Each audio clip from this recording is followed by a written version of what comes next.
नमस्कार बच्चों, स्वागत है आप सभी का आपके अपने चैनल ऑब्जेक्टिव बाय कृष्णा में। आज हम करने वाले हैं कक्षा 10वीं जीव विज्ञान अध्याय 1 पोषण के सबसे महत्वपूर्ण विषय ऑब्जेक्टिव प्रश्न। ध्यान से सुन लो, यही प्रश्न बार-बार परीक्षा में पूछे जाते हैं। अगर आपने इस वीडियो को पूरा देख लिया तो 15 से 20 मार्क्स नंबर पक्का समझो, ठीक है? तो चलिए बिना समय बर्बाद किए शुरू करते हैं और देखते हैं आप में से कौन बनेगा टॉपर। ओके, फर्स्ट नंबर लिखा गया है पित्त रस का स्राव होता है। पित्त रस का स्राव होता है तो ऑप्शन नंबर ए में लिखा गया छोटी आंत द्वारा, ऑप्शन नंबर बी में लिखा गया यकृत द्वारा, ऑप्शन नंबर सी में लिखा गया अग्न्याशय द्वारा और ऑप्शन नंबर डी में लिखा गया अग्रणी द्वारा।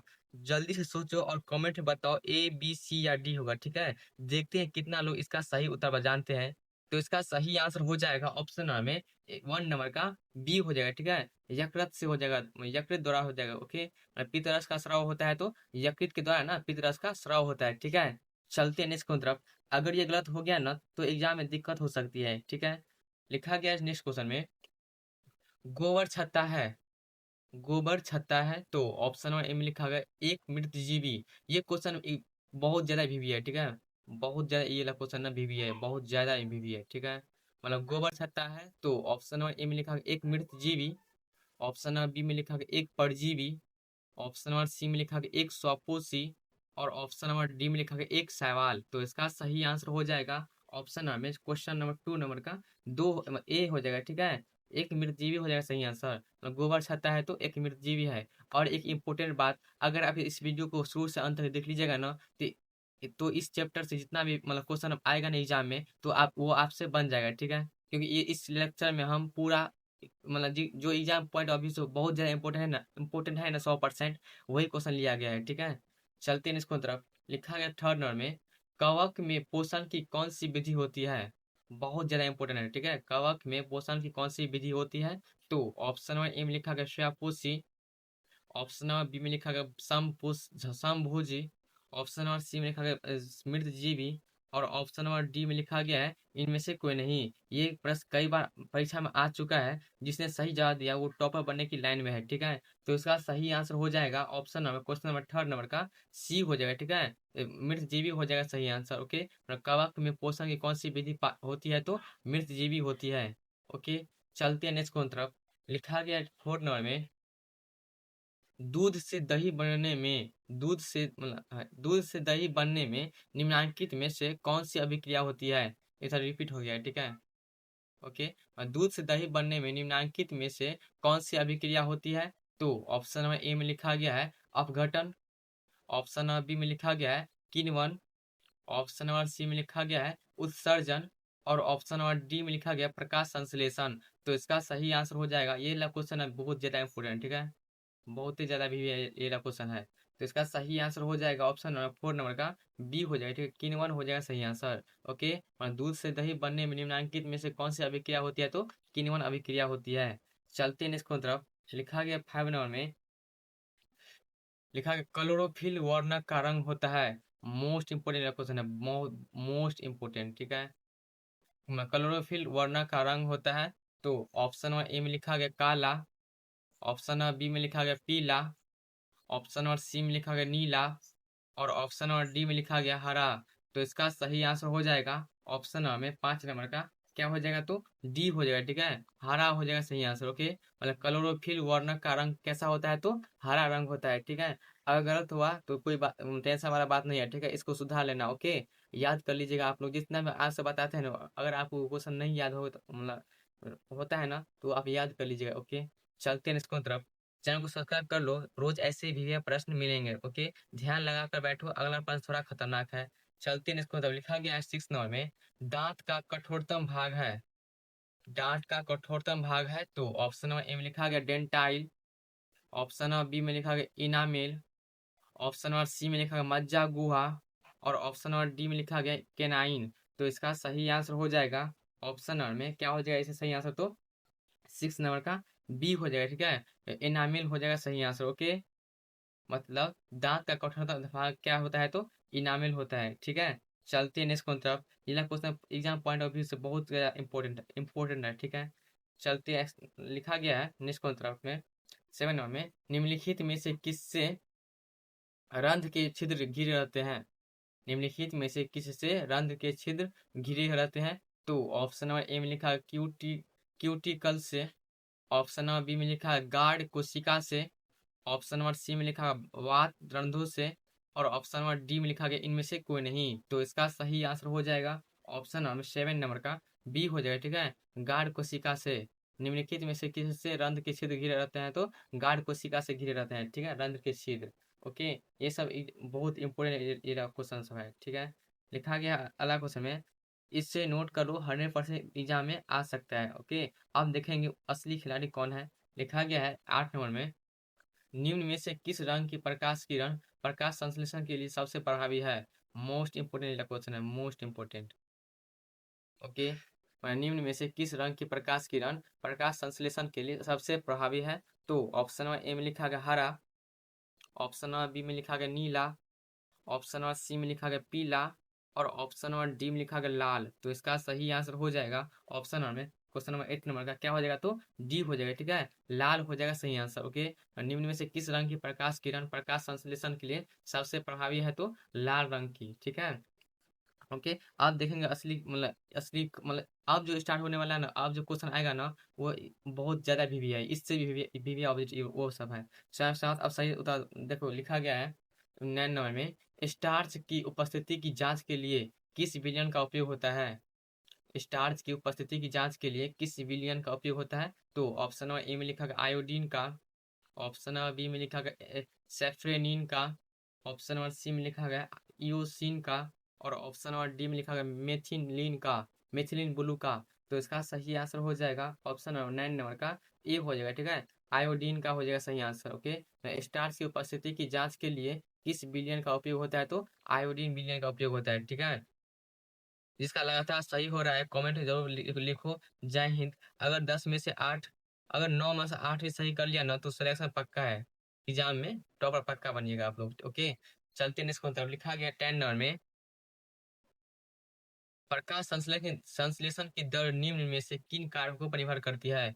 मोस्ट इंपोर्टेंट क्वेश्चन है, मोस्ट इंपोर्टेंट, मोस्ट इंपोर्टेंट। ठीक है, प्रकाश संश्लेषण की दर निम्न में से निम्न में से किन कारकों पर निर्भर करती है? तो ऑप्शन नंबर ए में लिखा है प्रकाश के गुण पर, ऑप्शन नंबर बी में लिखा है प्रकाश की मात्रा पर, ऑप्शन नंबर सी में लिखा गया है ए और बी दोनों पर, और ऑप्शन नंबर डी में लिखा गया है इनमें से कोई नहीं। भाई ध्यान से पढ़ लो, यही मैं तुम्हें टॉपर बनाएगी। ठीक है, आज जो पढ़ोगे वही कल रिजल्ट में दिखेगा।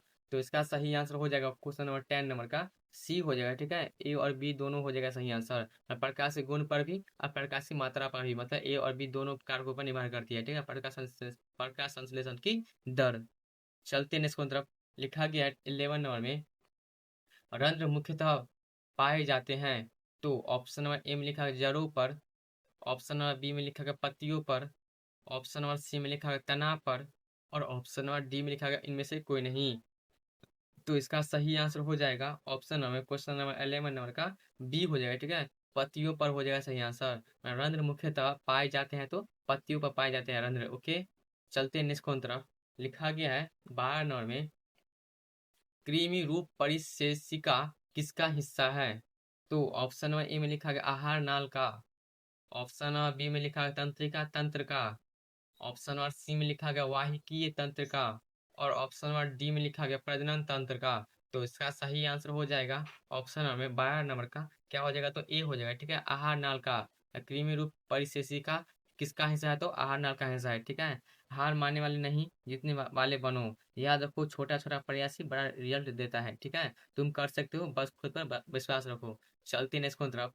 लिखा गया 13 नंबर में, एक थोड़ा लिखा गया गलती से, लिखा गया प्रकाश संश्लेषण की प्रकाश अभिक्रिया होती है। तो प्रकाश संश्लेषण की कौन सी अभिक्रिया होती है, मतलब कहाँ होती है? ठीक है, तो ऑप्शन नंबर ए में लिखा क्लोरोप्लास्ट के स्ट्रोमा में, ऑप्शन नंबर बी में लिखा क्लोरोप्लास्ट के ग्राना में, ऑप्शन नंबर सी में लिखा गया कोशिका द्रव्य में, और ऑप्शन नंबर डी में लिखा गया माइट्रोकॉन्ड्रिया में। तो इसका सही आंसर हो जाएगा ऑप्शन नंबर 13 नंबर का क्या हो जाएगा? तो बी हो जाएगा। ठीक है, क्लोरोप्लास्ट के ग्राना में होता है। प्रकाश संश्लेषण की अभिक्रिया कहाँ होती है? तो क्लोरोप्लास्ट के ग्राना में होती है। ओके, जो अभी मेहनत करेगा वही आगे जमकर जाकर नाम कमाएगा। बिहार बोर्ड में टॉप करना मुश्किल नहीं है, बस सही तैयारी चाहिए। ठीक है, चलते हैं और सही तैयारी अगर आप इस अगर हम हाँ, एक और बात, अगर हमारे चैनल से आप जुड़ जाइएगा ना, तो आपको रोज ऐसे ही वीडियो ऑब्जेक्टिव क्वेश्चन मिलता रहेगा, ठीक है, और ऐसी अट्रैक्टिव इमेज 3D इमेज के साथ, ठीक है। चलते हैं इसको तरफ। लिखा गया 14 नंबर में, कौन सी एंजाइम वसा पर क्रिया करता है? मोस्ट इंपोर्टेंट क्वेश्चन है, मोस्ट इंपोर्टेंट। कौन सा एंजाइम वसा पर क्रिया करता है? तो ऑप्शन 1 ए में लिखा गया पेप्सिन, ऑप्शन नंबर बी में लिखा गया ट्रिप्सिन, ऑप्शन नंबर सी में लिखा गया लाइपेज, और ऑप्शन नंबर डी में लिखा है एमाइलेज। तो इसका सही आंसर हो जाएगा option number, question number 14 number का सी हो जाएगा, ठीक है। लाइपेज हो जाएगा सही आंसर। मतलब कौन सा एंजाइम वसा पर क्रिया करता है? तो लाइपेज नाम का एंजाइम होता है ना, वो वसा पर क्रिया करता है। चलते हैं इसको तरफ। लिखा गया है 15 नंबर में, एक वयस्क मनुष्य के कितने दांत होते हैं?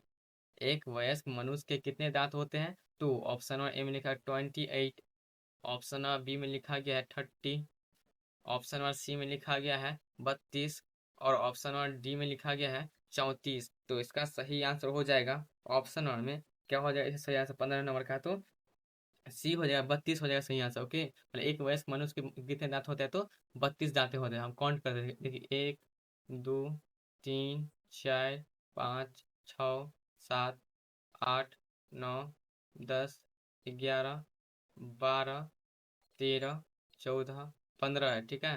15 था, इसमें था मिस्टेक भी है, ओके, तो छोड़िए। लेकिन एक वयस्क मनुष्य के कितने दांत होते हैं? तो 32 दांत होते हैं, ठीक है। मतलब 16 होता है ऊपर में, 16 होता है नीचा में, दोनों लगा के 32 होता है, ठीक है। यहाँ पर भी 16 होता है, और यहाँ पर भी 16 होता है, ठीक है। चलते नेक्स्ट की तरफ। लिखा गया है 16 नंबर में, ग्वाइटर अथवा घेघा पनपता है। तो ऑप्शन नंबर ए में लिखा है चीनी की कमी से, ऑप्शन नंबर बी में लिखा है आयोडीन की कमी से, ऑप्शन नंबर सी में लिखा है रक्त की कमी से, और ऑप्शन नंबर डी में लिखा है मोटापा से। तो इसका सही आंसर हो जाएगा ऑप्शन नंबर 16 नंबर का, क्या हो जाएगा? तो बी हो जाएगा, ठीक है, आयोडीन की कमी से। मतलब ग्वाइटर अथवा घेरापन बनाता है तो आयोडीन की कमी से होता है, ठीक है। मोबाइल छोड़ो, 10 मिनट ध्यान से पढ़ लो, गेम बदल जाएगा, ठीक है। जो लोग अभी सीरियस है वही आगे निकलेंगे। सपना बड़ा है तो मेहनत भी बड़ी करनी पड़ेगी, ओके। चलते हैं इसको। मतलब लिखा गया है 17 नंबर में, भोजन का पचना किस प्रकार की अभिक्रिया है? मोस्ट इंपोर्टेंट वाला क्वेश्चन, बहुत ज्यादा इंपॉर्टेंट है। ये क्वेश्चन एग्जाम में पूछा गया था, ठीक है। तो भोजन का पचना किस प्रकार की अभिक्रिया है? तो ऑप्शन नंबर ए में लिखा अपचयन अभिक्रिया, ऑप्शन नंबर बी में लिखा संयोजन अभिक्रिया, ऑप्शन नंबर सी में लिखा गया उपचयन अभिक्रिया, और ऑप्शन नंबर डी में लिखा गया विस्थापन अभिक्रिया। तो इसका सही आंसर हो जाएगा ऑप्शन नंबर में 17 नंबर का, क्या हो जाएगा? तो सी हो जाएगा, ठीक है, उपचयन अभिक्रिया हो जाएगा सही आंसर, ओके। भोजन का पचना किस प्रकार का अभिक्रिया है? तो उपचयन अभिक्रिया है। चलते हैं नेक्स्ट की तरफ। लिखा गया 18 नंबर में, जीवन की एक महत्वपूर्ण विशेषता है, जीवन की एक महत्वपूर्ण विशेषता है। तो ऑप्शन नंबर ए में लिखा गया अनोखी गति, ऑप्शन नंबर बी में लिखा गया वृद्धि, ऑप्शन नंबर सी में लिखा है संघ, और ऑप्शन नंबर डी में लिखा है समन्वय। तो इसका सही आंसर हो जाएगा ऑप्शन नंबर 18 नंबर का बी हो जाएगा, ठीक है, वृद्धि हो जाएगा सही आंसर, ओके। जीवन की एक महत्वपूर्ण विशेषता कौन है? तो वृद्धि है, ठीक है। देखिए पहले छोटा seed to sprout, sapling growth, mature मतलब मेच्योर प्लांट, ठीक है, मतलब धीरे धीरे वृद्धि होता है, ठीक है। मतलब जीवन की एक महत्वपूर्ण विशेषता क्या है? तो वृद्धि है, ओके। चलते हैं आज का ये जो क्वेश्चन था ना, तुम्हारा एक नंबर पक्का कर देगा एग्जाम में, ठीक है। ये ला क्वेश्चन पक्का आएगा, 100% गारंटी है, आपको आएगा तो आएगा ये ला क्वेश्चन सब। चलते हैं नेक्स्ट मतलब। लिखा गया 19 नंबर में, स्वपोषी पोषण होता है। तो ऑप्शन नंबर ए में लिखा गया है पौधों में, ऑप्शन नंबर बी में लिखा है कवक में, ऑप्शन नंबर सी में लिखा है कुछ प्रोटिस्टा और प्रो प्रोकैरियोट्स में, और ऑप्शन नंबर डी में लिखा है ए और सी दोनों में। तो इसका सही आंसर हो जाएगा ऑप्शन नंबर 19 नंबर का, क्या हो जाएगा? तो डी हो जाएगा, ठीक है, ए और सी दोनों में सही आंसर हो जाएगा, ओके। स्वयंपोषी पोषण होता है तो ए और सी दोनों में, मतलब पौधों में भी होता है और कुछ प्रोटिस्टा और प्रोकैरियोट्स में भी होता है, ठीक है। आज पढ़ोगे नहीं तो कल पछताना पड़ेगा, सिंपल बात है। जो इस वीडियो को पूरा देखेगा वही असली खिलाड़ी है, सक्सेस उन्हीं को मिलती है जो हार नहीं मानती है, ठीक है। चलते नेक्स्ट होता है। लिखा गया 20 नंबर में, प्रकाश संश्लेषण होता है, प्रकाश संश्लेषण होता है। तो ऑप्शन नंबर ए में लिखा गया है दिन में, ऑप्शन नंबर बी में लिखा गया रात में, ऑप्शन नंबर सी में लिखा गया दिन और रात दोनों में, और ऑप्शन नंबर डी में लिखा गया इनमें से कोई नहीं। तो इसका सही आंसर हो जाएगा ऑप्शन नंबर 20 नंबर का, क्या हो जाएगा? तो ए हो जाएगा, ठीक है। दिन में होती है, प्रकाश संश्लेषण होता है तो दिन में होता है प्रकाश संश्लेषण। ओके। तो बच्चों, आज हमने पोषण अध्याय के सबसे महत्वपूर्ण विभिन्न ऑब्जेक्टिव प्रश्न पढ़ लिए। अगर आपने इस वीडियो को ध्यान से देखा है तो मैं गारंटी देता हूँ आपके नंबर जरूर बढ़ने वाले हैं। अब एक काम करो, कमेंट में बताओ आपका स्कोर कितना आया। अगर 80% से ज़्यादा सही हुआ तो समझ लो आप टॉपर बनने वाले हो। चैनल को सब्सक्राइब जरूर कर लो, क्योंकि यहाँ मिलेगा BSU 2027 का पूरा तैयारी बिल्कुल फ्री में, ठीक है। मिलते हैं अगले वीडियो में, तब तक पढ़ते रहो, आगे बढ़ते रहो। जय हिंद, जय भारत।